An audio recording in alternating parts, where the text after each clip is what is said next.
Since marijuana has been legal here in the state, doctors at Dayton Children's Hospital have treated almost 70 kids who have eaten foods with marijuana in it. I talked with the Dayton Children's ER medical director. He said a lot of the kids they treat for accidental marijuana ingestion show up to the ER very sleepy. Their parents get worried and bring them to the hospital. Many times they come in and they don't know what's happened. They said the child's sleepy, he's not acting right, he's wobbling around, and then after doing more history, doing some toxicology screens, we discovered that there is marijuana edibles in the house, and the urine test, usually it's a urine test, is positive for THC or marijuana byproduct. News Center 7 is your election station. Voters in Miami County will have to write in who they want to be their next recorder. The previous recorder retired in September. That did not allow for enough time to get candidates on the ballot. We talked with the two people who want the job. Both candidates are focused on making sure no one can steal residents' properties.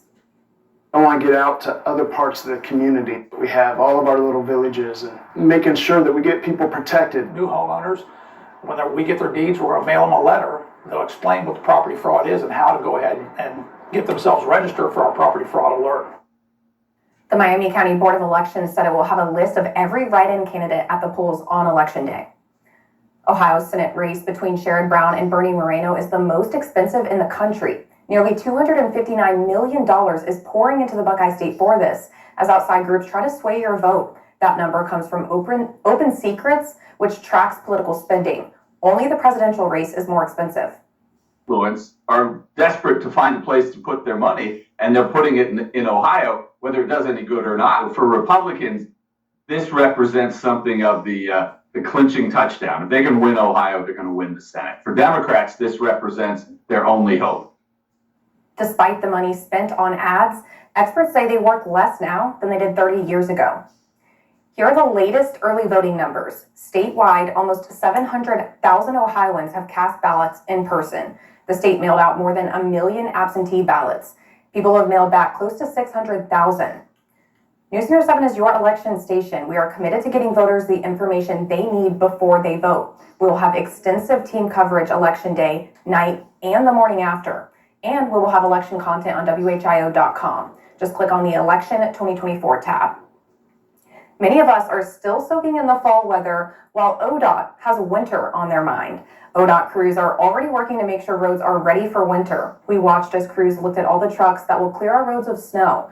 Crews will be proactive with thousands of gallons of brine to pre-treat roads. But it also wants to make sure its employees are safe. So far this year, cars have hit nearly 70 crews. Give us that space, help move over, slow down, and be able to let us do our job. That would be incredibly helpful. We would like to see no more crews hit. Last year, more than 20 plows got hit across the state. Storm Center 7 meteorologist McCall Vrydaghs joins us tonight. McCall, ODOT may be ready for winter, but I'm not. Me neither. Can we just have a little bit of some fall before we, drop the bottom out and get the winter weather here? No kidding. It's barely Halloween. Exactly. Temperatures are actually going to do the opposite of that as we get into the middle of this week before there is a significant cool down that comes in once again. Here's a look outside right now. As you can see, we have temps sitting in the low to mid 40s. We have clear and quiet conditions across the Miami Valley.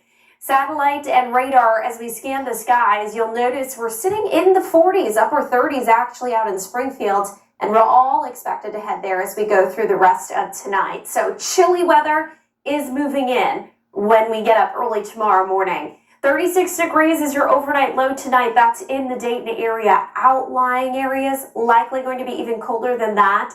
Fairly light winds means some of us are going to wake up to some patchy frost. Don't worry though, sun comes up, temperatures will climb quickly, will thaw out, and we'll get to a high of about 61 degrees tomorrow afternoon. Perfect weather for pumpkin picking, apple picking, maybe going for a hike as well. On Monday, here's a look at the bus stop forecast, already planning ahead and thinking ahead. Kids will need the jacket in the morning, 38 degrees, 67 by the time they come home in the afternoon. So it's a dress and layers day. You'll want the layers on in the morning and you'll be peeling them off as we head toward the afternoon. If you need to rake the leaves, yes, we're seeing a lot more trees starting to turn, and that means a lot more leaves are falling to the ground. Sunday and Monday, great days for it. Tuesday is a dry day for raking or blowing the leaves, but it's going to be breezy. Mother Nature is likely going to be blowing those leaves all around. So if you don't have to do them on Tuesday, prefer tomorrow or Monday will be better days. And the winds just keep kicking up Wednesday and Thursday. In fact, Thursday, those winds gusting up close to 30, maybe even 35 miles an hour. That's with a cold front that comes in, and the timing is not the best. You can see Halloween in your forecast right now. A high of 72 degrees with showers likely really throughout the entire day. That's how it's looking currently. And that 72-degree temperature, that comes in the morning, mid-afternoon, and then that front passes by, and we're going to see those temperatures falling rather quickly as we move into the rest of that day. Then we get to your Friday, and you can see that we're going to be looking at, let me get that hot button going here. To the 7-day forecast. We are going to see those temperatures falling off quickly. It is not going to work for me today. But temperatures will drop quickly behind the cold front, and I expect those highs are going to be getting into the 60s as we run right up into next weekend. But you know what? It's going to be gorgeous as we see those highs in the 60s and plenty of sunshine for Friday, Saturday. Just remember this weekend, though, we do set our clocks back 1 hour Saturday into Sunday morning. Think back to your all-time favorite teacher. I'm sure many of us had someone come to mind right away. Coming up, students at a high school in Cincinnati went out of their way to thank a teacher that made an impact on them.